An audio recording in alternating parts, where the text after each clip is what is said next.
A second reason it's important to have an on-site quality rep to detect quality issues is that they can do what we call quality auditing by numbers. So essentially what that means is that 80% of your problems are going to come from 20% of your parts.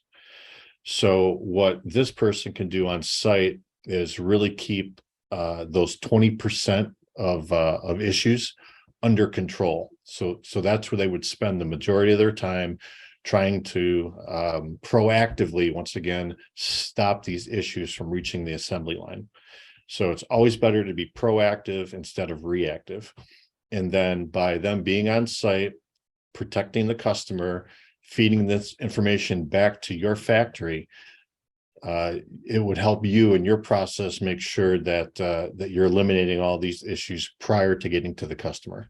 So it's just a way to be smart about analyzing the numbers, seeing where the majority of your problems are coming from, and then really focusing on avoiding those problems before they get the attention of the customer.